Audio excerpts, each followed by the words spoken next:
ဒီနေ့ sharing လုပ်ပေးမယ့်အကြောင်းအရာလေးကတော့အပြင်မှာရိုက်လာတဲ့ video footage တွေပေါ်မှာဒီ file က runner ချထားတဲ့ video တွေကိုဘယ်လိုမျိုးပေါင်းမလဲဆိုတဲ့ဟာကို sharing လုပ်ပေးသွားမှာဖြစ်ပါတယ်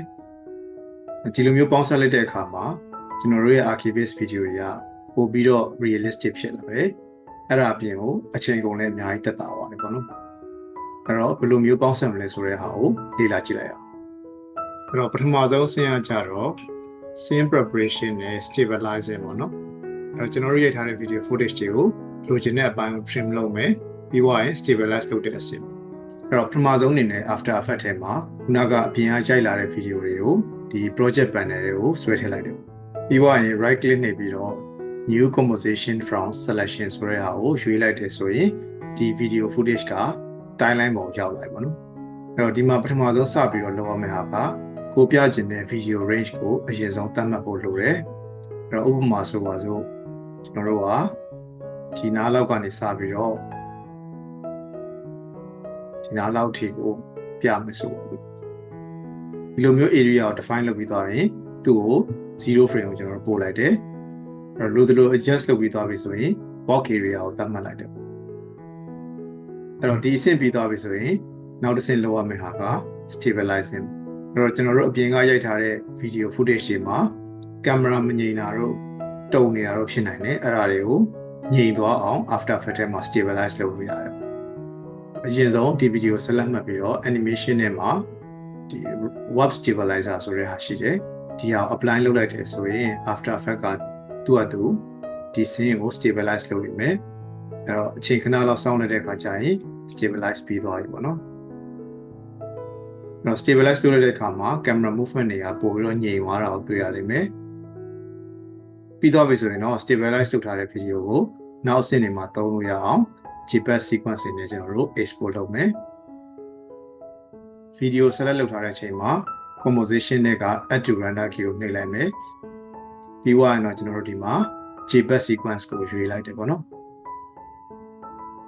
အဲ့တော့ပြီးသွားပြီဆိုရင်တော့ကျွန်တော်တို့ folder အသစ်တစ်ခုစောက်ပြီးတော့နာမည်ပေးလိုက်တယ်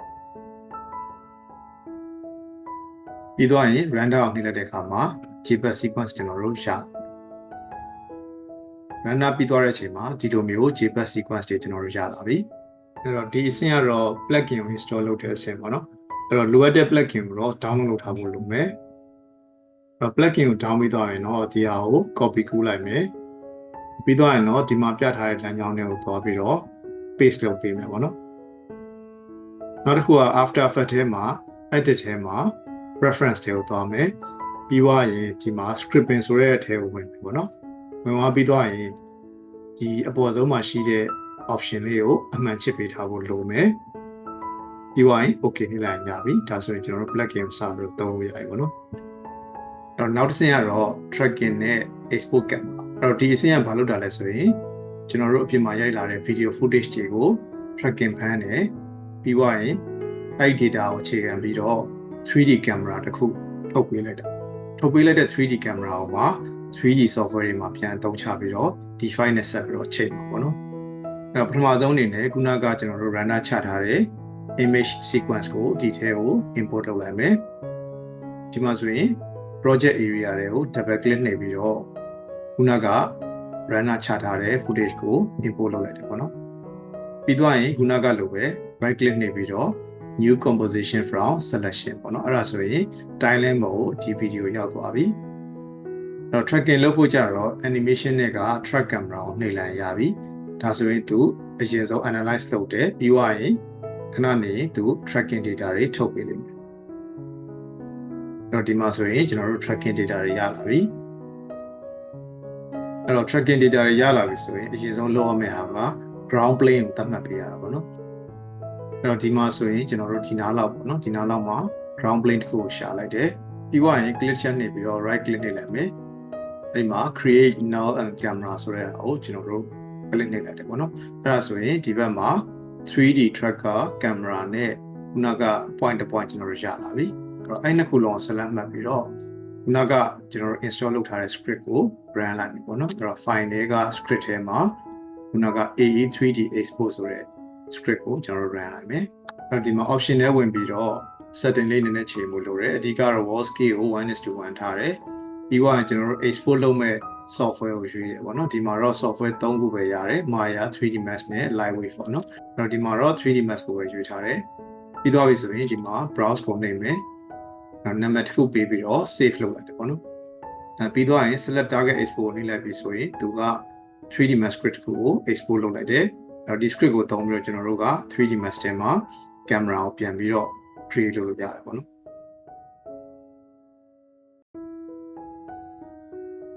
အဲ့တော့ 3D Max ရောက်တဲ့အခါကျရင် script ပင်ထဲမှာ run script ကိုနှိပ်ပြီးတော့ခုနက export လုပ်ထားတဲ့ script ကိုကျွန်တော်တို့ဖွင့်လိုက်တယ်အဲ့ဒါဆိုရင်ဒီမှာ camera နဲ့ target ကိုဝင်လာတာတွေ့ရလိမ့်မယ်အဲ့တော့အရင်ဆုံးကသူ့ကို group လုပ်ဖို့လိုမယ်group လုပ်ပြီးသွားပြီဆိုတော့ကျွန်တော်တို့ဒါကို rotate လုပ်မယ်ဒီမှာတော့အကြမ်းမြင်90 degree လောက်ကျွန်တော် rotate လုပ်လိုက်တယ်ပြီးသွားရင် ground level နဲ့တစ်ချက်ချိန်လိုက်တယ်ပေါ့အဲ့တော့ရပြီဆိုရင်အရင်ဆုံးလုပ်ရမယ့်ဟာကဒီ background ကိုမြင်အောင်လုပ်ရမှာပေါ့နော်အဲ့တော့ကျွန်တော်တို့နံပါတ်8ကိုနှိပ်လိုက်တယ် environment map ထဲမှာခုနကလုပ်ထားတဲ့ footage ကိုသွားပြီးတော့ထည့်လိုက်တယ်အဲ့ဒီမှာရေးကြည့်တာက sequence ကိုအမှတ်ချက်ထားဖို့လိုတယ်ပြီးသွားရင် okay နှိပ်လိုက်တယ်ဆိုရင်ဒီ background တက်ပုံရောက်လာမယ်ပေါ့နော်အဲ့တော့လောလောဆယ် preview မှာအဆင်မပြေဘူးအဲ့ဒါကြောင့်ကျွန်တော်တို့က material editor ခေါ်လိုက်တယ်ခေါ်လိုက်ပြီးတော့ခုနက environment map ထဲဟာကို material အလုံးတစ်ခုတွေကို instant နဲ့ဆွဲထည့်လိုက်တယ်ပေါ့နော်ပြီးသွားရင် screen mode ကိုပြောင်းလိုက်တယ်ဆိုရင်ဒီမှာကျွန်တော်တို့မြင်ရပြီပေါ့နော် background မြင်ရပြီအဲ့တော့ဒီမှာအရေးကြီးတာက render setup ထဲမှာခေါ်ပြီးတော့ဒီ output size ကိုတစ်ချက်စစ်လိုက်ပေါ့နော်ဒီမှာတော့ 2K resolution ကျွန်တော်တို့သုံးပါတယ်ပြီးသွားရင် shift F နှိပ်လိုက်တယ်ဆိုရင် render frame ကိုကျွန်တော်တို့မြင်ရပြီပြီးတော့မှ camera view ကိုပြောင်းလိုက်တယ်ဆိုရင်ဒီလိုမျိုးလေးရလာမယ်ပြီးသွားရင်တော့ box တစ်ခုလောက်ဆွဲပြီးတော့ကို 3D object ထားမဲ့နေရာမှာနေရာချလိုက်တယ်ပေါ့နော်လိုအပ်တယ်ဆိုရင် camera view နည်းနည်းလေး adjust လုပ်ဖို့လိုမယ်အဲ့တော့ဒီနေထားလောက်ရပြီဆိုရင် file ကို save ပြီးတော့ဒီ file နဲ့ connect လုပ်လို့ရပြီပေါ့နော်အဲ့တော့ဒီနည်းကတော့ After Effects script ကိုသုံးပြီးတော့ export လုပ်တဲ့နည်းပေါ့အဲ့တော့ဒုတိယနည်းကကြတော့ Finalizing ဆိုတဲ့ tracking software တစ်ခုကိုသုံးပြီးတော့ track လုပ်တဲ့နည်းပေါ့နော်အဲ့တော့ပထမနည်းနဲ့ဘာတွေခေါ်လဲဆိုတာကိုကြည့်ကြည့်အောင်အဲ့တော့ Finalizing software ကိုဖွင့်ပြီးသွားပြီဆိုရင် file နဲ့ new ကိုနှိပ်လိုက်တယ်ပြီးသွားရင်ခုနက image sequence ကို import လုပ်လိုက်တယ်ပေါ့နော်အဲ့တော့ဒီမှာအရေးကြီးတာက frame rate ကို define လုပ်ပေးဖို့လိုတယ်ဒီမှာတော့ကျွန်တော်တို့ NTSC ကိုရွေးလိုက်တယ်ပြီးသွားရင် aspect ratio က square pixel ပေါ့နော်ဒီဟာလေးကိုနှိပ်လိုက်တယ်ပြီးသွားရင် okay နှိပ်လိုက်မယ်ပြီးသွားရင်ဒီမှာ auto tracking ဆိုတဲ့ခလုတ်လေးကိုနှိပ်လိုက်တယ်ဆိုရင်သူက auto track လုပ်နေပေါ့နော်ဒီမှာဆိုရင် okay နှိပ်လိုက်ရပြီဒါဆိုရင်ခုနကလိုပဲ tracking data တွေထွက်လာအဲ့တော့ဒီမှာဘာပို့သွားလဲဆိုတော့ကျွန်တော်တို့က error ရှိနိုင်တဲ့ tracker တွေကိုကျွန်တော်တို့ဖြတ်လို့ရတယ်ဒီမှာဆိုရင် error ရှိနိုင်တဲ့ tracker နှစ်ခုရှိတယ်ပေါ့နော်ဒါကို select လုပ်ပြီးတော့ကျွန်တော်တို့ fix လုပ်လိုက်တယ်ပြီးတော့ရင် soft ဆိုတဲ့ဟာကိုတစ်ချက်နှိပ်ပေးလိုက်တယ်ဆိုရပြီအဲ့တော့ဒီ software မှာဆိုရင်တော့ကျွန်တော်တို့က manual ပေါ့နော် ground plane ကို track လုပ်ခိုင်းလို့ရတယ်အဲ့တော့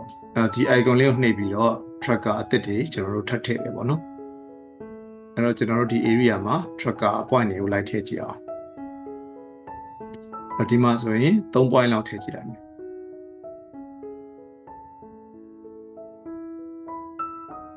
ပြီးသွားရင်တော့ဒီ clip ကိုနှိပ်လိုက်တယ်ဆိုရင် tracking သူလိုက်ဖမ်းနေပေါ့နောက်တစ်ဆင့်ကတော့ ground plane ကိုသတ်မှတ်တဲ့အဆင့်ပေါ့နော်အဲ့တော့ဒီ clip လေးကိုနှိပ်တယ်ပြီးသွားရင်ဒီမှာနံပါတ်3ဆိုတဲ့အောင်နှိပ်ပြီးတော့ခုနကကျွန်တော်တို့ချခဲ့တဲ့ tracking 3 point ကို select မှတ်လိုက်ရပြီအဲ့တော့ပြီးသွားပြီဆိုရင် perspective ကိုက်လားမကိုက်လားသိအောင်ကျွန်တော်တို့ဒီမှာ 3D object လေးစမ်းပြီးထည့်ကြည့်လို့ရတယ်အဲ့တော့ဒီမှာဆိုရင်ကျွန်တော်တို့ box လေးကိုနှိပ်လိုက်တယ်ပြီးသွားရင် top view ကနေသွားပြီးတော့ခုနက tracker ချထားတဲ့နားမှာ box တစ်ခုဆွဲထားလိုက်တယ်အဲ့တော့ perspective ကိုက်တယ်ဆိုရင်ဒါအဆင်ပြေပြီပေါ့နော်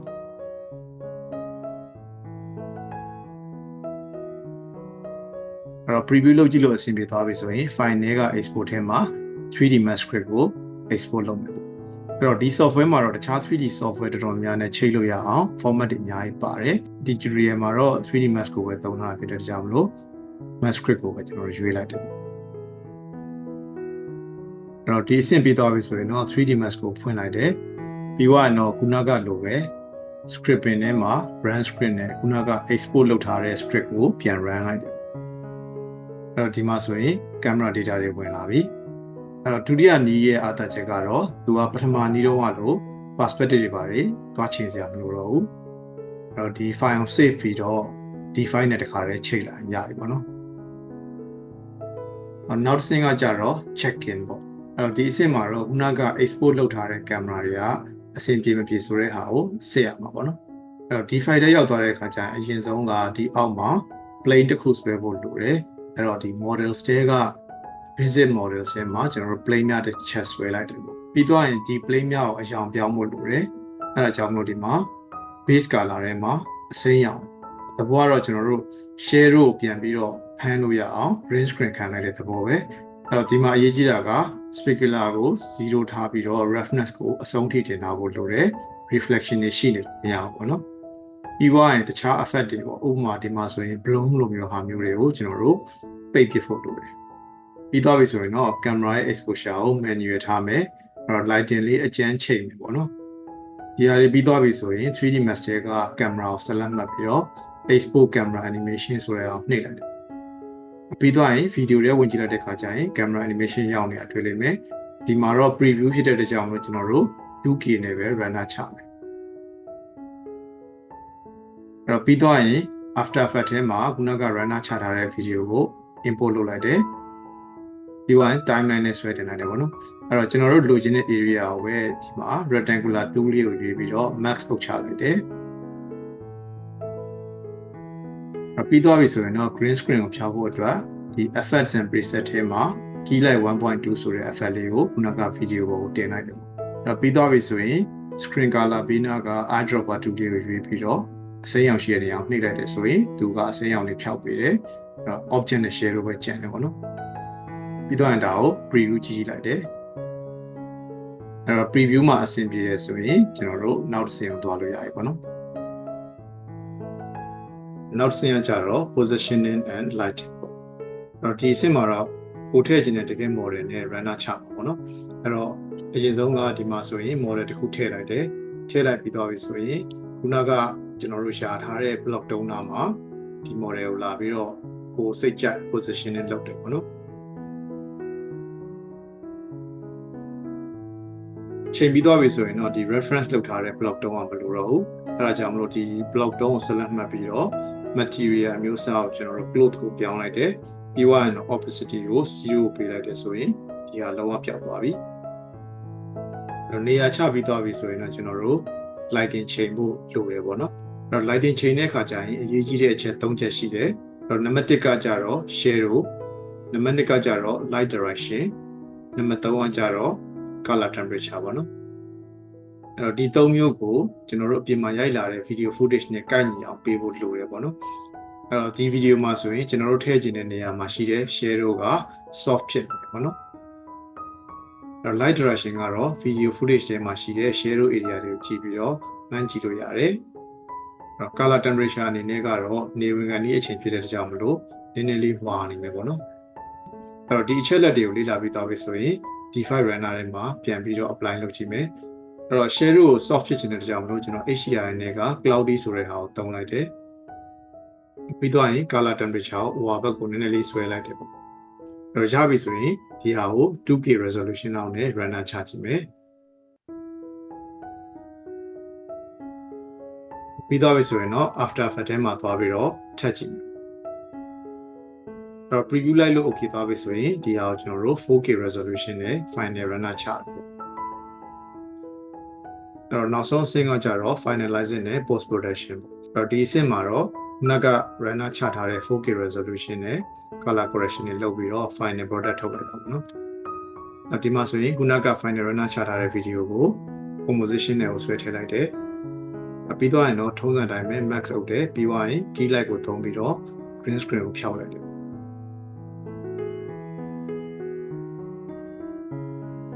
တော့ပြီးသွားပြီဆိုရင်တော့ effect ထဲက level ကိုတင်ပြီးတော့ parameter လေးနည်းနည်းလေး adjust လုပ်တယ်ပေါ့နော်ဒါမှသူက environment နဲ့ရောသွားမှာ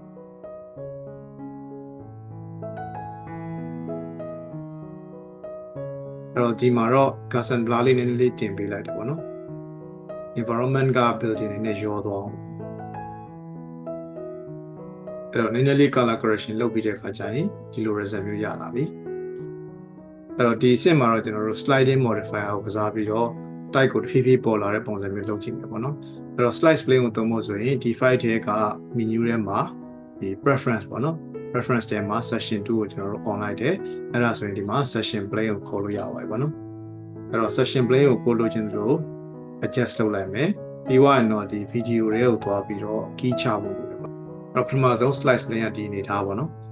ပြီးတော့နောက်ဆုံး frame ကိုသွားပြီးတော့ကိုလိုချင်တဲ့လောက်ဆွဲတင်လိုက်တယ်ပြီးတော့ key ချလိုက်တယ်ပေါ့နော်အဲ့ဒါဆိုရင်ဒီလိုမျိုး animation ရပြီတော့ဒါကိုကြိုက်သွားပြီဆိုရင်ခုနကလိုပဲ 4K resolution နဲ့ render ချတယ်ပြီးတော့ after effects ထဲမှာသွားပြီးတော့ချလိုက်တယ်ဆိုရင်ဒီလိုမျိုးရမယ်ပေါ့နော်အခုဆိုရင်တော့အပြင်မှာရိုက်ထားတဲ့ video footage တွေကို D5 render ထုတ်တဲ့ render video တွေထဲဘယ်လိုပေါင်းလို့ရလဲဆိုတာကိုသိပါပြီပေါ့နော်ဒီ tutorial မှာသုံးထားတဲ့ software တွေလိုချင်တယ်ဆိုရင်တော့ comment မှာ email address လေးရေးပေးထားခဲ့ပါနောက်ထပ် tutorial တွေလည်းစတိုက်လာအောင်မှာဖြစ်တဲ့ကြောင့်မလို့ကျွန်တော်တို့ရဲ့ YouTube channel ကို subscribe လုပ်ပြီးတော့ notify လေးယူပေးထားကြပါအားလုံးပဲ happy new year ပါ